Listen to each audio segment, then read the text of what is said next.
बेटा बेटी है, दूसरी पत्नी के जुड़वा संतान है। जुड़वा संतान में छोटे पुत्र भरत का जन्म हो गया जो हिरण थे। भरत जो अपने दोनों पूर्व जन्मों की बात स्मरण है, जन्म लेते ही बोले परमात्मा तुम्हारी कितनी बड़ी कृपा है, मुझे एक अवसर तुमने फिर भजन करने का दे दिया। अब कोई ऐसा नहीं करूंगा जिससे मुझे वंदना पड़े। भरत जी को तेजस्वी चेहरा, जिनकी उपासना करेंगे उसके सद्गुण जीवन में आएंगे। भरत जी महाराज राम जी के उपासक हैं, कृष्ण जी के प्रेमी हैं, इसलिए जन्म से लेकर के उनके चेहरे की आकृति इतनी सुंदर है। पिताजी ने सोचा ये बालक मेरा घर बड़ा विद्वान बनेगा। पिताजी ने जब जनेऊ संस्कार किया तो इनके कान में गायत्री मंत्र दिया। पिताजी ने कहा बेटा ये गायत्री मंत्र है, 1 घंटा बाद इसे रट करके मुझे सुनाओ। भरत जी ने सोचा पिताजी मुझे कुछ गायत्री मंत्र दे रहे हैं, आत्मा बोध का, आत्मा ज्ञान के लिए नहीं बल्कि यजमानी कराने के लिए कह रहे हैं। यजमी संभालने के लिए दिया जा रहा है। कल कहेंगे गृहस्थी शांति याद कर लो, परसों कहेंगे श्री सत्यनारायण व्रत कथा याद कर लो, नरसों कहेंगे शिव पुराण याद कर लो। यजमानी संभालना, नामांतरण संस्कार करना जाना, इन बंधनों से छूटना चाहता हूँ, उसी में वापस बंध जाऊंगा। ये भरत जी मन में सोच रहे हैं। 4 महीने भी भरत जी ने एक भी मंत्र पिताजी को नहीं सुना। 4 महीना पढ़ाते रहे जो कि भरत जी सब जानते थे। एक मंत्र भी पिताजी को नहीं सोया। पिताजी ने कहा मैंने तो सोचा था कि मेरे घर में बड़ा विद्वान बालक पैदा है, लेकिन एकांत में ये तो जड़ बड़ा मूर्ख है। पैदा हो गया, नाम से जड़ भरत हो गया, इसलिए उनका नाम तीसरे जन्म का नाम पड़ा जड़ भरत। भरत जो किसी से एक शब्द नहीं बोलते हैं, अच्छा कार्य हुआ, रूह की इच्छा हुआ, बस यही उनका काम हो गया। अच्छा हुआ, रूह ने अच्छा किया, कोई मर गया हो क्या अच्छा हुआ, कि कोई हाथ टूट गया हो क्या अच्छा हुआ, कि कोई पांव टूट गया हो क्या अच्छा हुआ। किसी से बुरा नहीं कहते थे, कोई अच्छा हो रहा तो अच्छा ही। ऐसी भावना हो गई दोनों परिस्थितियों में बनकर रहना। पिताजी मंत्रों को रटाते रटाते थक गए और मर गए, लेकिन उनको मंत्रों उनने नहीं सुनाया। मंत्र सुनाए कि फंसे।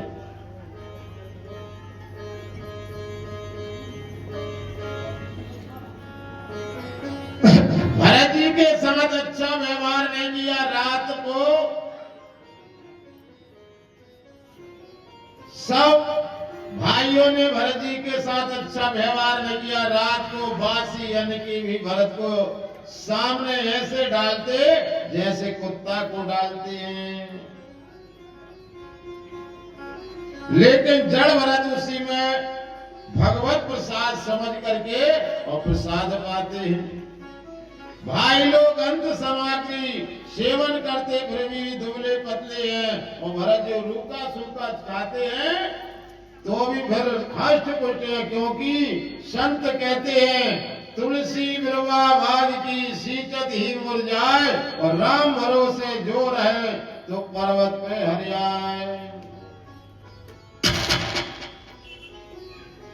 परमात्मा का आश्रय सर्व गुणों को दूर करके मुक्ति प्रदान कराता है सज्जनों। और जड़ भरत जी के भाइयों ने घर से विकसित कर दिया। भरत जी वन में प्रस्थान कर गए।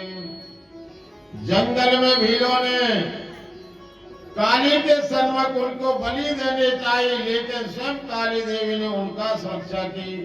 ऐसी बीतरागी संत हुए राजा जड़ भरत।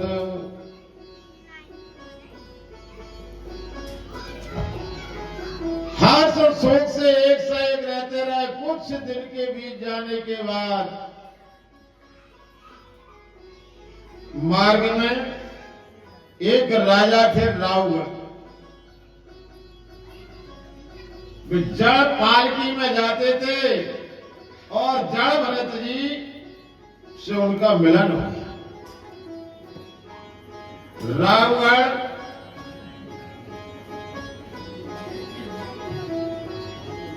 परंतु देह अभिमानी को जीत लिया ऐसे नहीं लगता था।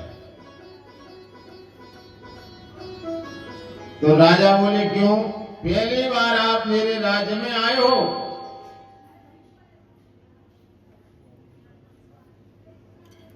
तो राजा ने गैर में हट्टे मोटे कट्टे दिखा करके राजा पालकी से चलते थे। तो जड़ भरत मिल गए तो कहने लगे भैया जो मेरे राज में पहली बार आए हट्टे मट्टे बहुत दिखा रहे, इनको भी पालकी में लगा। जड़ भरत ने कोई जवाब नहीं दिया। रास्ते में चलते फिरे कोई जवाब नहीं, कुछ सुनते नहीं, सिर्फ भगवान का चिंतन करते। और भगवान का चिंतन करते करते उनको लिए उन रावगढ़ों ने उन्हें पालकी में लगा दिया।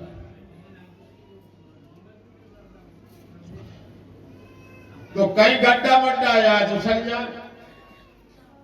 भरत जी उछल गए। रावगढ़ थोड़ा क्रोध में बोले, इतना मोटा ताजा शरीर होते हुए भी पालकी ठीक से नहीं चला पाते हो। बार बार मेरे सर में चोट लगती है। जड़ भरत ने कोई जवाब नहीं दिया, फिर कोई जवाब नहीं दिया। उछल गए। रावगढ़ बोला तुम तो जीवित हो, मुर्दे के समान मालूम होते हो, कहां से यह पागल ला गया? बार बार बोलने से भी तुम्हारा ऊपर कोई असर नहीं है।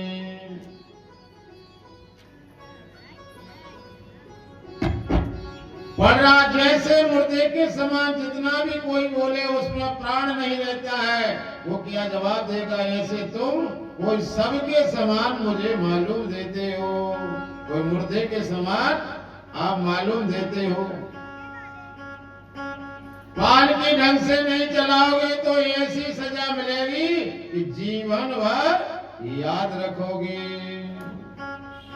राजा की बात सुनकर जड़ भरत की आंखों से आंसू झरने लगे। वो गंभीर होकर खड़े हो गए। जड़ भरत ने सोचा अपने जीवन में मैंने 40 बसंत पूरे कर दिए पर एक शब्द आज तक किसी से नहीं बोला और आज मुझे बोलना पड़ेगा। कितने बसंत निकल गए? माने 40 वर्ष के हो गए। भरत यदि आज मैं नहीं बोलता हूं तो लोग कहेंगे जड़ भरत जैसा ज्ञानी जिसकी पालकी को कंधे पर रख लिया फिर वह राजा मूर्ख का मूर्ख है रह गया। कितना सुंदर दृश्य आप दर्शन करेंगे। पालकी रखिए कंधे पर और जड़ भरत ने पीछे मुड़कर राजा की तरफ देखा और जवाब दे रहे हैं बड़े सुंदर ढंग से। राजन तुम्हारी बात मेरी समझ में नहीं आई। भाई पालकी चलाने का परिश्रम उसे होगा जो पालकी चलाता है, जो कभी चलाता ही नहीं है उसे श्रम क्या हो। तो जमीन पर चलने की श्रम उसे होता है जो वर्तमान में चलेगा। जो जमीन पर नहीं चलेगा उसे श्रम की क्या पता है, मेहनत कैसे होती है।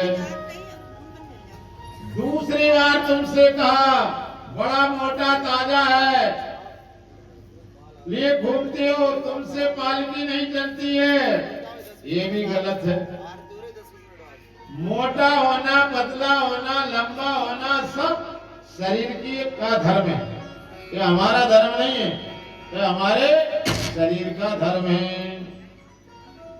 राजन, फिर तुम कैसे कह सकते हो कि राजन मोटा होना पतला होना तीसरी बार है? क्या तुमने जीवित मुर्दे के समान हो? जीवन मरना दोनों समान है। जन्म लेना, मर जाना, मोटा होना, पतला होना, यह शरीर सब शरीर के धर्म है, ये हमारे धर्म नहीं। भूख लगना, प्यास लगना, निद्रा आ जाना, तंद्रा आ जाना, शक्कर आ जाना, ये शरीर के धर्म है।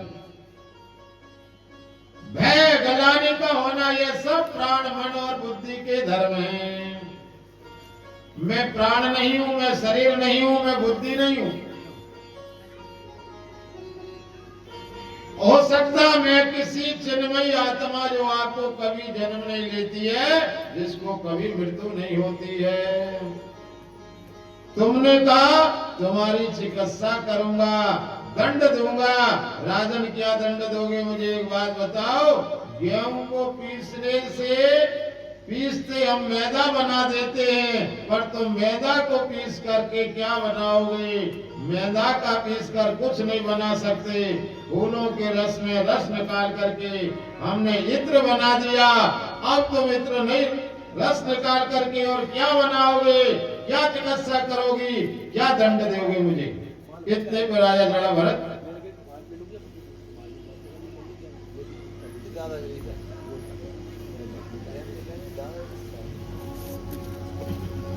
अरे राजन, ये पालकी पृथ्वी का एक टुकड़ा है। ये पालकी में बेटा राजा राहुल पृथ्वी का दूसरा टुकड़ा है। ये जड़ भरत का शरीर पृथ्वी का तीसरा टुकड़ा है। बोलिए जड़ भगवान की जय। पृथ्वी के टुकड़े पर एक टुकड़े को धर करके उसे एक पर एक टुकड़ा धर कर जाए तो परिश्रम किसको होगा? इतनी बात सुन करके रावण राजा पालकी से नीचे कूद पड़ा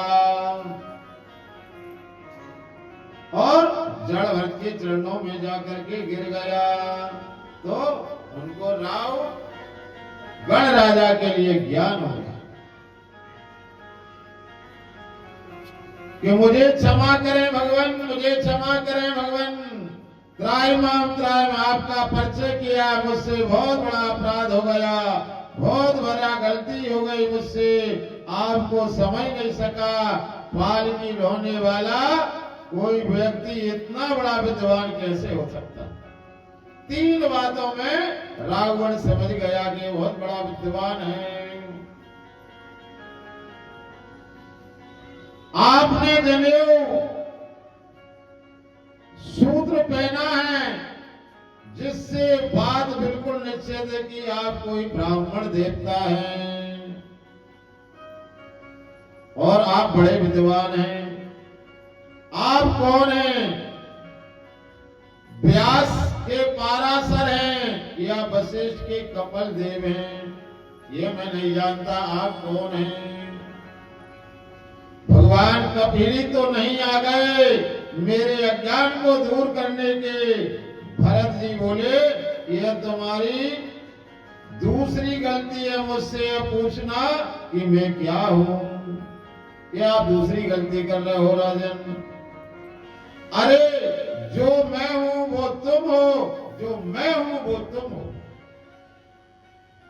इसमें सूर्य नीचे 1000 घड़ों पानी भर करके रख दिया जाए, आप प्रत्येक घड़े में नजर डाल करके देखिए, सूर्य हर में अगल अगल दिखाई देगा, कोई अलग नहीं है, सब एक है, सब एक है। शरीर सबका एक 5 तत्वों से बना हुआ है। अगर तत्व से कोई का शरीर नहीं है, चाहे चिंटी का हो, चाहे मुर्गे का हो, चाहे मनुष्य का हो, चाहे कुत्ते का हो। चित्त जल पाए